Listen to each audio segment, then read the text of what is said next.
Well, hello and welcome everyone back to the Alternative Ideas podcast. My name is David Rethemeyer, and I am joined by my co-host, Jonathan Brush. Jonathan, for those who might be tuning in for their first time here on the podcast, give everybody an overview of what we're doing here on this show. Yeah, welcome everybody. This is the Alternative Ideas podcast where we talk about AI and kind of try to provide some alternative ideas. Part of that is that alternative ideas are sometimes a note of caution and sometimes a note of excitement, but maybe try to share a little bit of a different perspective as we look at what David and I think is probably one of the biggest innovations technologically to come down the pike since the internet. And based on the way the internet changed our lives, kind of have this guess that is going to have a major impact. And the people that will benefit rather than be hurt from that impact will be those who think about it and probably think about it in some slightly different ways.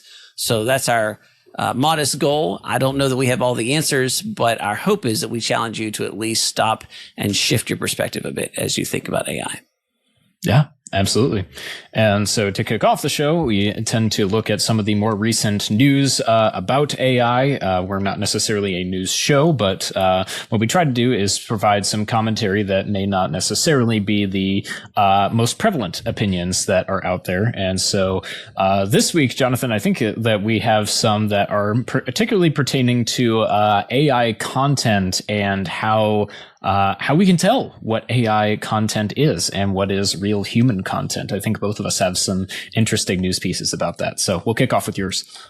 Yeah. So my first article comes from The Guardian, and it's actually a little bit older. And I was joking with David earlier. I said you can tell it's earlier because it refers to Twitter instead of the company formerly known as Twitter, which is now X. I don't know if that really is a company name that's sticking or not. Good old Elon and his fantastic branding moves, I tell you. Yeah, it's kind of a little bit interesting. So anyhow, the EU announced that I think that the headline here says Google and Facebook urged by EU to label AI generated content. And when I read this article, my overall impression was this is the beginning of the game.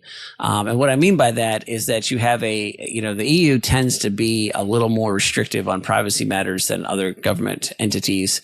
And so they've had some major tussles with the big companies, including Microsoft and Google.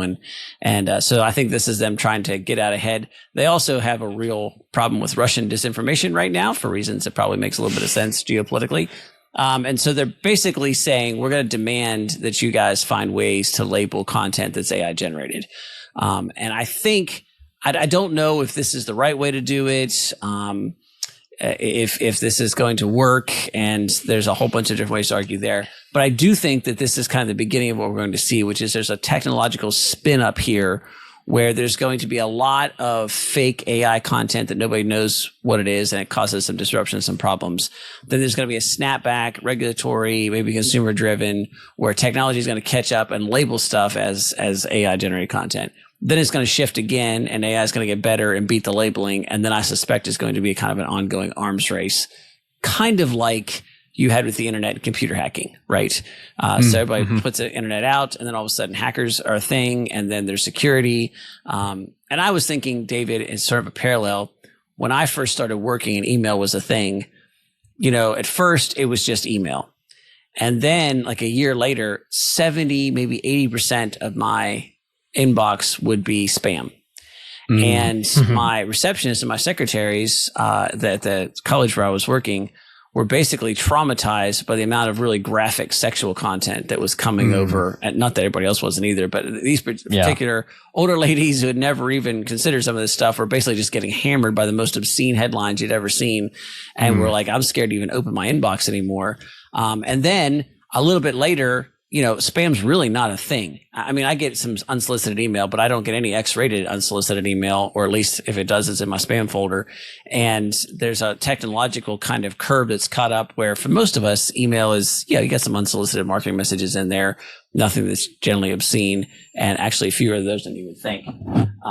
So anyhow, I just think that this is kind of the beginning of that arms race. So yeah, that's a really interesting parallel with email, and when you think about that, of just the comparisons of how prevalent it was then, and to an extent, it is still somewhat prevalent now. And I think what's interesting about it is that you have the technological aspect of it, where technology has advanced so much that now, filter email services like Google are able to be really, really good at filtering out spam, or if it's in doubt, is able to send you something and be like, hey, we're not sure about this one, be careful, and include like a gigantic yellow warning label at the top of it, which I think is really, really helpful. But still, to this day, I have some friends who work in cybersecurity and do ethical hacking for companies. And basically they say that 99% of the time they don't, the most effective way to get any sort of hack or to get into any sort of company is not by some really small technical exploit in some sort of system. It's by fooling a human into thinking that an email or some sort of message is real and getting them to basically give up information, however obvious or less obvious that is, or basically social engineering. And so I think that has a really interesting parallel to what we're going to be looking at with artificial intelligence, and how that works with content, is that, we're going to have just such a flood of content that people are just not going to know what to do with it. But at least at the moment, it seems relatively obvious, like what is and isn't there to some extent. But I think that the technology for detecting AI and the technology for creating AI generated artwork and content is just going to keep advancing. And so I think that, as you put it, this game is going to be one that is ongoing for quite some time, and I think is going to have some really interesting technological implications as far as not only what is developed for artificial intelligence, but also what's just developed for other applications out of this need. Because I think when email filtering became such a big issue, there was a lot of technology and a lot of developments and advancements in how we think about the way we use computers that were driven forward out of that. And so I think this has potential to have impact beyond just artificial intelligence, and can potentially lead to some interesting innovations beyond that. Yeah, those interesting innovations, David, as you were saying that, I was trying to think I guess thinking back to early days of email set me back to early days of other things. And this is where, listeners, there's going to be an interesting sort of generational gap. But I was thinking to Napster, David, which you probably know more as an historical anomaly than an actual thing. But I remember when it was just like a huge deal that music companies were like, there's never going to be artists again. There's never going to be able to be producing music again, because it became so easy to digitally share music, right? And then the technology caught up, so that it actually became quite untenable to digitally share music. And then the laws caught up. And so when those two things sort of caught up together, all of a sudden, you're probably going to get caught, and you actually were going to get fined if you were pirating songs. And then you had Apple come along and find a whole new way to monetize this. Now, if you're an artist, you're saying, well, yeah, that wasn't a good deal for me. And that's true. I mean, like, now the whole music industry has shifted and changed in terms of how you make money. But on the other hand, it's opened up opportunities for independent artists in a way that they never had before. And it's not like there's no artists making money. I mean, there's still ways to make money, and they're doing it in a whole different way. And so that's kind of an interesting example where a technology looked like it completely obliterated an industry. And it did to some extent, but it basically reorganized the industry. It didn't obliterate the human creativity behind it. And, you still have artists, human artists, creating music that's desirable, and that's still a multi-billion-dollar industry. There's some winners and losers in that. And so in some ways, it's much harder to make money as an artist than it did before. In other ways, you have a bit of a freedom from some of the big record labels that wasn't possible prior to the digital revolution. So anyhow, there's an interesting parallel there that I hadn't thought about before. I don't know what it was that you said about email that kind of triggered that thought. So. Yeah. Well, you had some articles you were looking at, David, that I think were talking about, sort of this content, what's fake and what's real type of thing, right? So So something very kind of in a similar vein that happened fairly recently is that OpenAI, the company behind ChatGPT, but all the way back in January of this year, created service that they were using called the let's see here, what was it called? The AI identifier. Or it was just meant to be a classifier to distinguish between text written by a human and text written by AIs from a variety of providers. So the entire purpose of the project was to be able to look at a block of text and to be able to identify whether it was generated by artificial intelligence or whether it was generated by humans.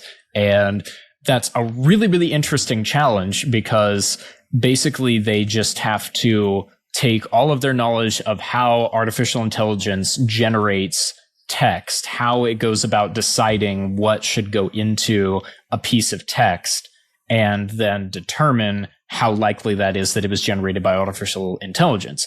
Because there's a technical difference. It's a lot easier to do with photos. It's a lot easier to do with photos because there is just this huge array of pixels, and it tends to draw from art that's already out there. It's a lot easier to identify it in art. In text, it's literally just text. Somebody could have just copied it from ChatGPT and put it onto their website. So it's a lot more challenging to identify it. And what they realized is that it was actually too challenging for them. 7 months later, just as of July 20th of 2023, the project got scrapped by OpenAI, and they are going to have to be completely reworking it. And so I think part of that goes to show just how challenging identifying AI-generated content is. But this article that I'm looking at from Business Insider is really interesting when it talks about the implications of it. And what it's saying is that there is this really interesting consequence that could happen of AI scraping the web. We talked a little bit about Google scraping the web a week or two ago, and AI scraping the web and then grabbing content that has already been generated by AI. Right. And what they realize is that this leads to a phenomenon called model collapse, where if an AI is getting fed content that was created by AI, it will eventually fold in on itself and collapse and be entirely useless because it's taking in unreal content. They call it developing dementia, right?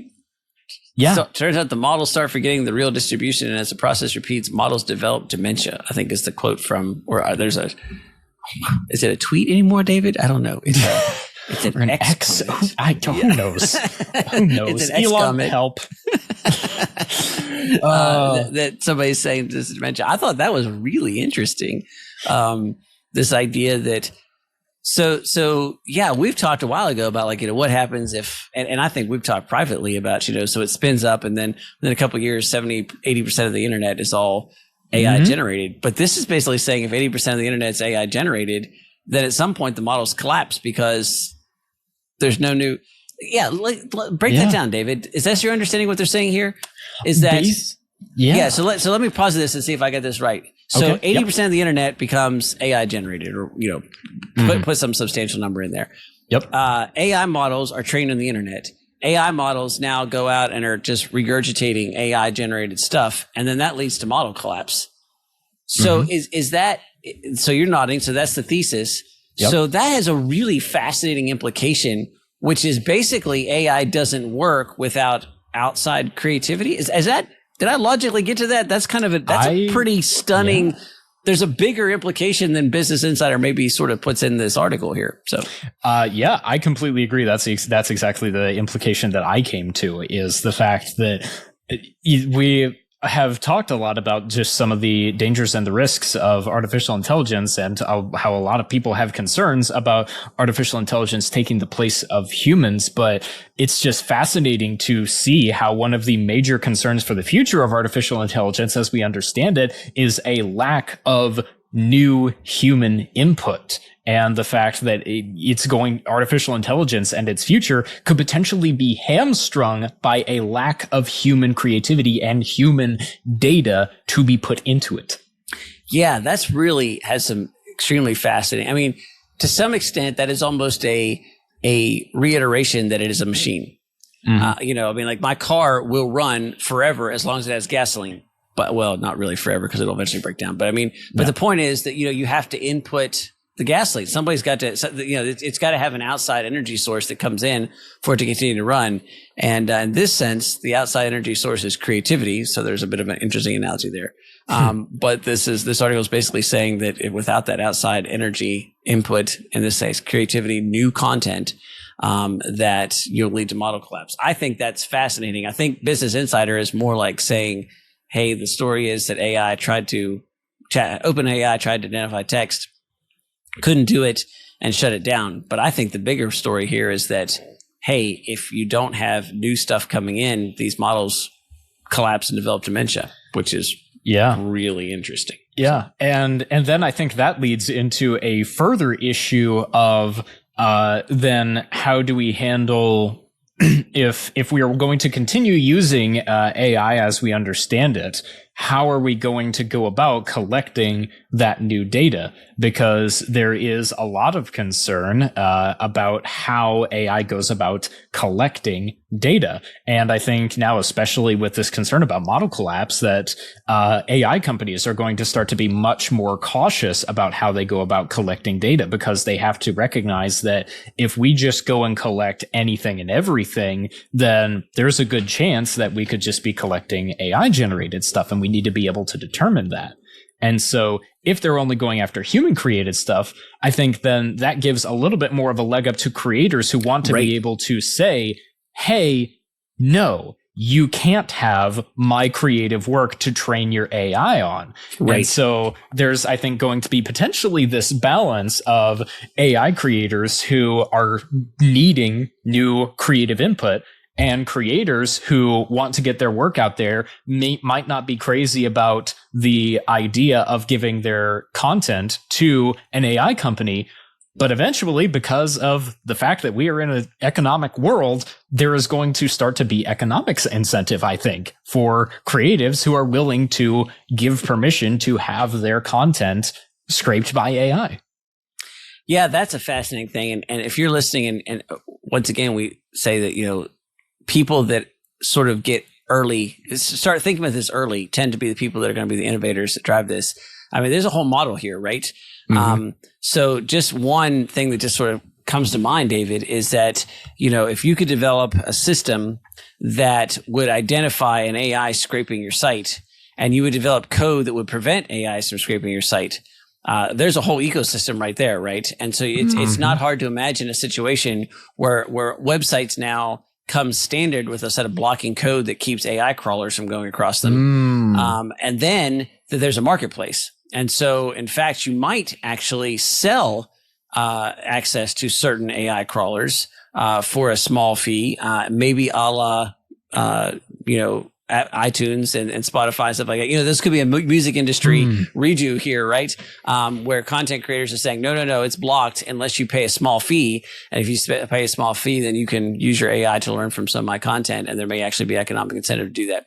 That's not a certainty by any stretch, but it's, based on this model, based on this article, there's some interesting potential there. And I think there is definitely going to be economic incentive for people to develop code that will stop AI crawlers from taking content off your site. That seems to be I think that's a pretty good bet, that if you could figure out a way to develop that you'd be in demand. So, yeah, I agree. Well, moving from that, David, kind of the next level of this is the Wall Street Journal ran a really interesting article here talking about how celebrities, the headline is "Celebrities Use AI to Take Control of Their Own Images." That's an interesting headline for what the content is actually about. The subtitle is "Using AI-Generated Duplicates, Brands Also Benefit Using Stars in Ways They Never Could Before." So basically the idea here is that a celebrity, would sell their image and their likeness to an AI company. The AI company would then develop an AI around the star's voice, the star's image, the star's persona, and all these kinds of things. And now all of a sudden, the star is making tons of extra money, residual income off of their likeness. Now, in some ways, this is no different than what's ever happened before, right? So LeBron James sells his image to is LeBron Adidas? I don't really know into basketball. Is that correct? Isn't he Adidas? No, he's with Nike. I'm pretty sure he's Nike. Okay, everybody picks Nike. So LeBron sells his image to Nike. Nike puts LeBron's face on everything with the swoosh, and so there's an associated there. And so obviously LeBron isn't at every event that Nike ever does, but his face is on those things, and so therefore it's attached to it. This just kind of doubles down on this and says now LeBron is an AI avatar. And so LeBron is actually doing commercials for Nike and talking about Nike and jumping and doing slamming basketballs for Nike, except for it's not LeBron. It's actually an AI generated image of LeBron doing all those kinds of things. So there's some interesting implications here. The Wall Street Journal article is kind of like, well, this is just a whole new revenue stream for stars, which may be true. And so if that's the case, one of the examples you use here is Jack Nicklaus. I have a digital version of him who's 38, which had been the height of his golf game. And so you can interact with a 38-year-old Jack Nicklaus who can speak Japanese and any other language and answer all your golf questions. Of course, Jack Nicklaus himself is 83 right now. And so it's an interesting kind of connection there. And so you say, hey, look, celebrities have a way to now license their image in new ways, which is true. I'm curious, though, how this works. Does this mean that we've generated a way that if you get famous, you now have a bigger cash cow to cash in? You can get famous and not just endorse brands like Nike, et cetera, and like the age-old, way it's happened, age-old, which is what, like the last 50 years, 75 years, something like that. But now you can also do this AI thing. But it seems to me like the implication here is also, wouldn't it make sense if you were a marketing company to just generate an AI celebrity? And if you did that, at some point, do celebrities themselves become superfluous because you just develop them with AI? So I don't know. I tend to think to some extent the human aspect will mean that you have to be famous first and then have the AI generate image. But it certainly seems like there would be a place here to generate AI avatars that are their own celebrities in some fashion. So, anyhow. There's some interesting studies of that. So I didn't include any of these in this week's, but if I come across any of these articles again, I'll link them below.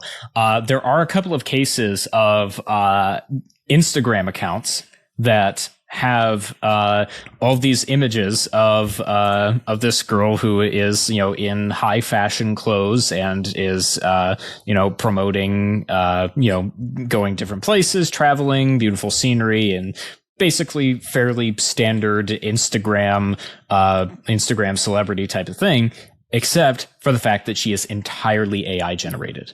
Just a complete spoof. Yeah. I think the article that I saw said that she wasn't like a huge celebrity, but it was somewhere in the neighborhood of like 100,000 followers, which is not insignificant. Right. And so that's a more recent one. The other place that you can look to for stuff like this that has been going on much more is out of Japan and Korea with some of their music that they generate. Right.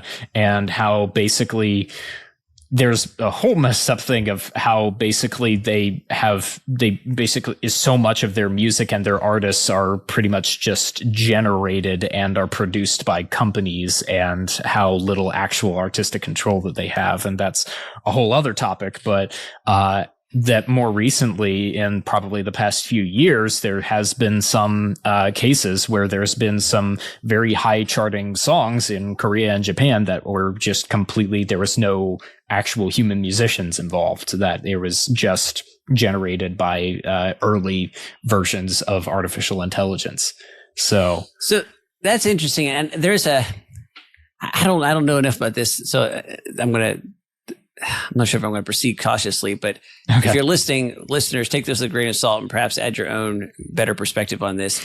There does seem to be a particularly Asian and seems like particularly Korean, South Korean thing for sort of overproduced, auto-tuned, formulaic pop culture singing bands, boy bands type things. That seems to be K-pop is that's kind of the idea there, right? And so there seems to be a cultural desire for that to some extent.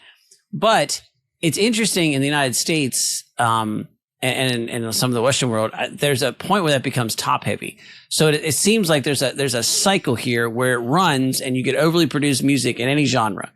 So whether that's country music or it's rock or it's particularly, it seems like it happens a lot with pop.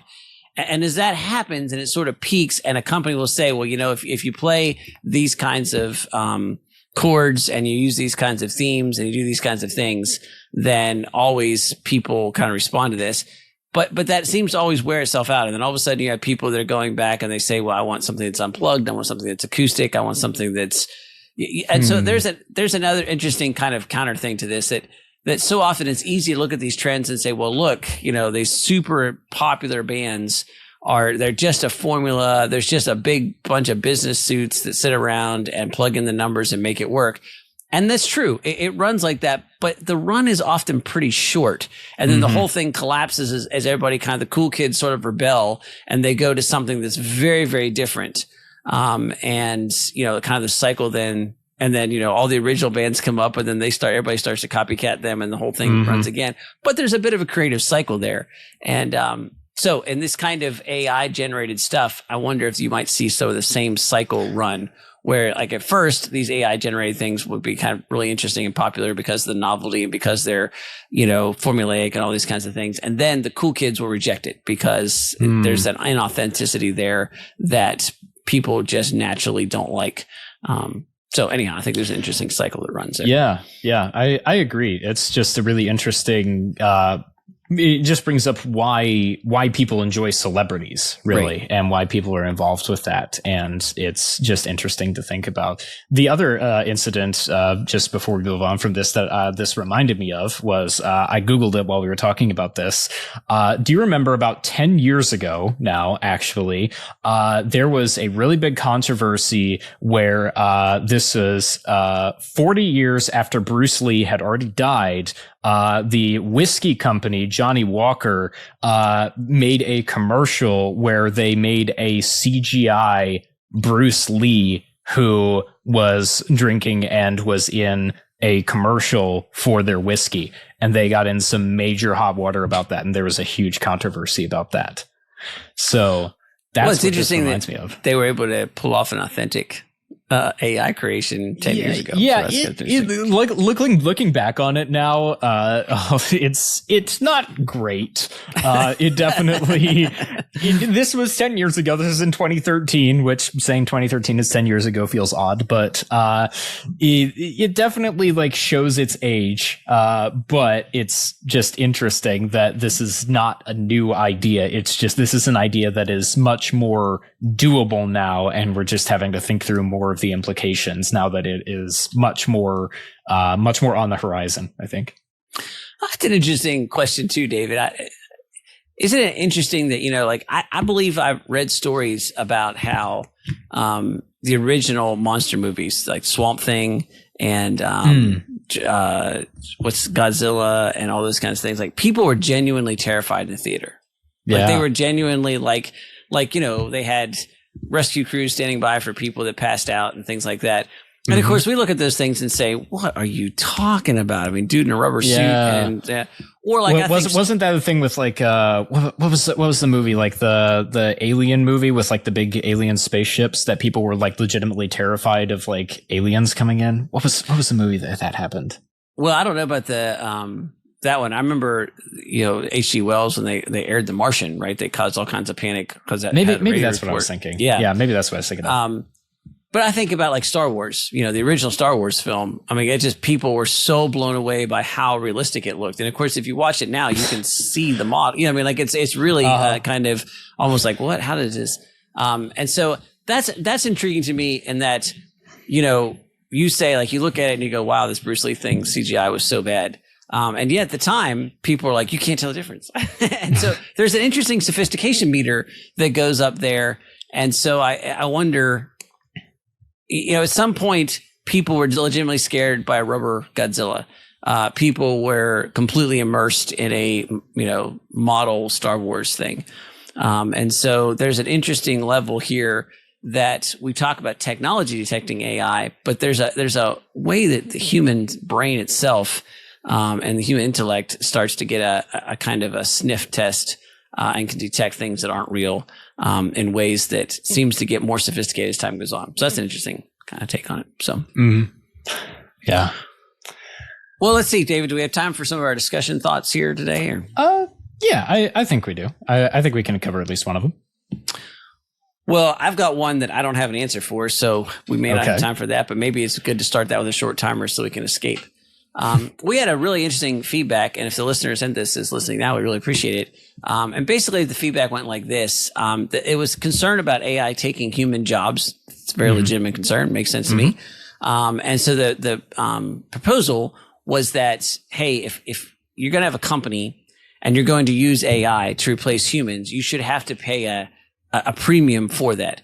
Now, this commenter didn't specify, but I assume somehow the government would extract this or there'd be some sort of regulation. So in other words, David, if I decided to get an AI host to co-host this with me and I fired you, then I would have to pay a premium of 5x what I would pay you to host this. And that would be the penalty. And so in other words, there'd be a sort of regulatory structure that would penalize companies for replacing humans with AI, so that AI would indeed be more expensive because of a tax burden or something like that. So first of all, thoughtful comment, appreciated it. And we responded. And so we posted the response. And there's some nuance here that we're not going to be able to completely get because we didn't actually talk to the person that posted it. So less about that particular comment. But I was intrigued by this idea that there would be a regulatory or even an option to reject a technological innovation. Now, first of all, I think from a sheerly political standpoint, it's probably impossible in at least Western democracies currently. I don't really see a mechanism that would allow the kind of regulatory overstructure that would allow that kind of thing to happen, setting aside whether it's desirable or not. But the bigger question here I thought was interesting was, is there a point where you reject technological development? And I think humans have been here before, right? Is there a point where we reject nuclear energy because of the implications for problems? Is there a point where we reject biological research because of the possibilities of creating a super virus? Is there a point where we reject and insert whatever it is? And in general, the human answer has been no, even when the answer probably should be yes. So there's an aspect here, once the genie's out of the bottle, it's impossible to put back in. But I was interesting to think about, like, even if you could put it back in, is it a desirable thing to do so? So anyway, I don't have conclusions to it, but I've been thinking about, is there any, I couldn't think of any historical examples where technological innovation has been stifled and that has ultimately been good without significant unintended consequences that ended up being worse than the actual cure. So I don't know, David, do you have thoughts about that or any perspective there? Yeah, I can't think of any examples of that either. But I think just what comes to my mind when we think about just the pros and cons of how we should look to respond to technological advancements is for our listeners' reference, I think that Jonathan and I both can pretty readily acknowledge that we tend to be much more in like advocates for a free market system in most areas, where for most situations in a lot of the business world, if you just allow for the market to correct itself, then in at least a good number of cases, then it can end up being a lot better than governmental reach trying to correct instead of the market finding solutions for itself.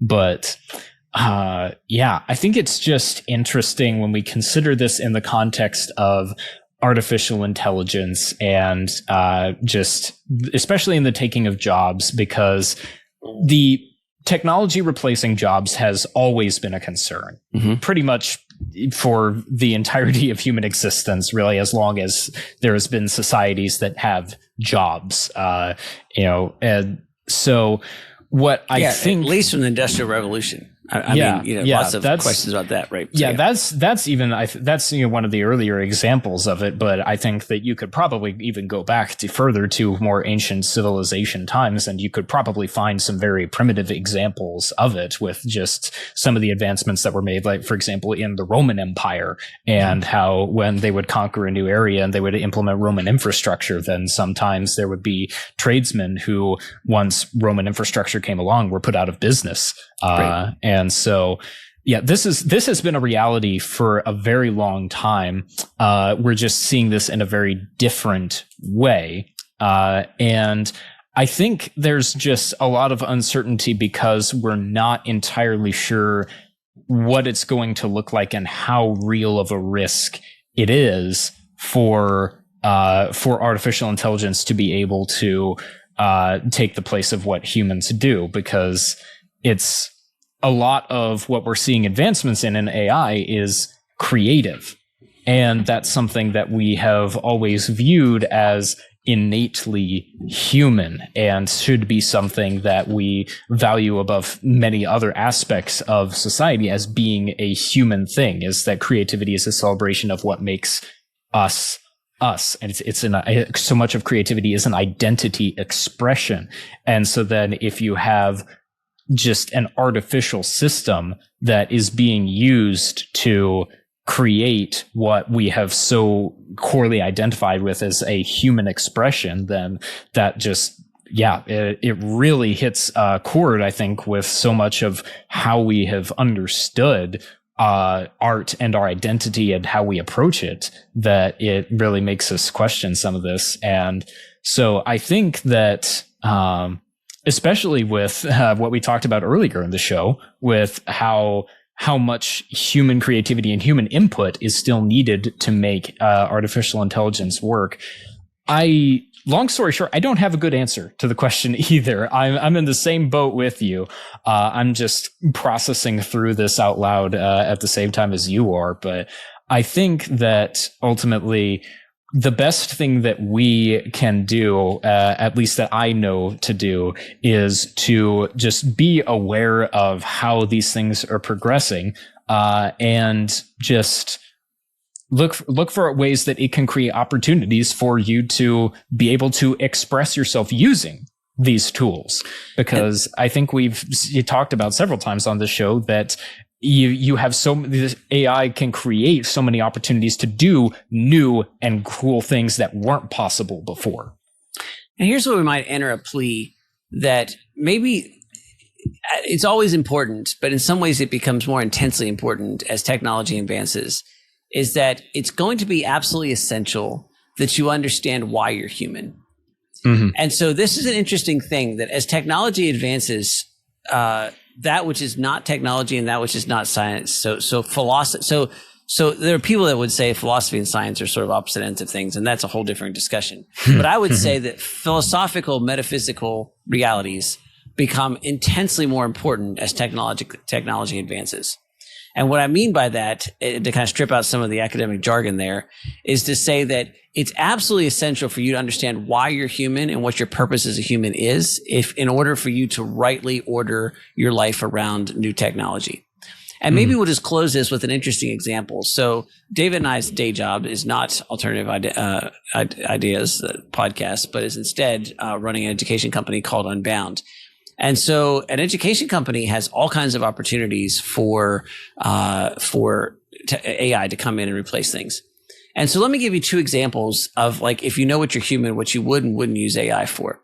So one example would be that we divide students into teams. We do live events, and then we also have online components. And our students are in teams, and they're led by an Ascend team leader. Our program is called Ascend. And so we have ATLs, Ascend team leaders, who are in charge of these teams, and they answer questions about how to move through the program, and they guide students and all those kinds of things. Well, it is not difficult for me to think that we could purchase some sort of AI product probably now, feed it the content that it needs, enter it into our chat rooms, and basically all of our students would be able to get all their questions answered in a fairly quick fashion anytime, day or night, from an AI ATL. But when we consider about what education is for and what it means to be human, and the value of relationships and the essential ability to have good relationships, we can see that's a totally untenable and ridiculous idea. That the ATLs in our program, our Ascend team leaders, are absolutely critical for our program because of the relational capital they build with the students, because of the one-on-one relationships that far exceeds just answering questions, which they probably spend most of their time doing, but that's actually less important than the relational, the actual human relationship that they're building with our students. And without that, our program not only wouldn't look the way it does, it probably wouldn't be very successful. And so we would say, hey, in terms of our understanding and our faith understanding of what it means to be human and what humans are for, this would be a ridiculous application of technology, and it would destroy the very thing that we're trying to do. But let me flip to another example. And that example would be, we do live events, and some of those live events, we purchase tickets for our students to attend, plane tickets. And that is a big logistical deal. If you're talking about flying several hundred kids around the country from all kinds of different points of the country to get someplace. And so there's a cap on how much we can do there, because we have to hire people to actually do all those logistics and buy those tickets. But there's that catch-22 from a business perspective, right? At a certain scale point, I have to hire extra people to work 8 hours a day for weeks on end just to book tickets. But I only have to hire them for a short period of time. But that adds expense, and I have to pass that expense on somewhere, right? And so now all of a sudden, my program becomes priced out of competition. It's more expensive than it's worth, because I had to pay a bunch of extra people to book a bunch of extra tickets. And those people are hard to hire for us because we only need them temporarily. And so that means there's a limit to how big our program can get. But if there was an AI, and in fact, ChatGPT does this with some plugins, that would allow one person to put in the parameters and enter a spreadsheet with all of our students' destinations in mind. And then ChatGPT could use a Expedia plugin and can buy all those tickets with the push of a button. Well, now all of a sudden, I can scale my program and have lots more students be able to fly and meet students. So I've now exponentially increased my human interactions with people, right? And I can do that without hiring more people. So I can at least maintain my price and perhaps even drop my price for students to be able to do that because of that efficiency. Now, that's an interesting question. Did I eliminate jobs with AI in that second example? Well, I would say no, because we couldn't practically hire those jobs in the first place. There's no scenario where we can hire all those extra people to book those tickets for a temporary situation because of the cost that I have to pass on. But, can I get more done that would normally have been done by people, but now it's being done by technology? Yes. Well, what's the reason? Well, in this case, I could say, I could double, triple, or perhaps even more the amount of students that I can put in a live location where they can talk to their live Ascend team leader, human leaders, and have a much more human experience. And I think that's maybe where we can at least pause in this kind of idea of technology and all those things. I don't know that historically it's possible to put the technology genie back in the bottle, but I think it's absolutely essential to be the kind of people that have the alternative idea of constantly asking, what does the technology allow me to do? And does it allow me to become more or less human? And if the answer is it allows me to become more human, and you have and you need to have a definition of what becoming more human is, then it's technology that will probably move you forward. And if it's technology that makes you less human, then you should probably draw the line. And I might get just a little risky here and say, think about that in terms of your current technology use with or without AI, social media, et cetera. Does your social media habit make you more human or more of a screen staring zombie? And if it does indeed connect you to people and allows you to be more human, yay for social media. And if it makes you more into a screen staring zombie, then maybe it's not technology that's ultimately very good for you, and you should spend a little more time outside. And so that may be a good alternative idea for us to rest on as we wrap up this particular episode. Well, I think it is. I think we've covered quite a few alternative ideas about how identifying AI can impact things, how AI requires creativity, and how it can affect jobs and how we view being human. So. If you enjoyed listening through all of these different discussions, if you made it all the way up to this point, thank you for listening through, and we hope that you stick around, and we will have another episode coming out next week, and we hope to see you again here. Thanks so much for listening to the AI podcast. We'll talk to you next time.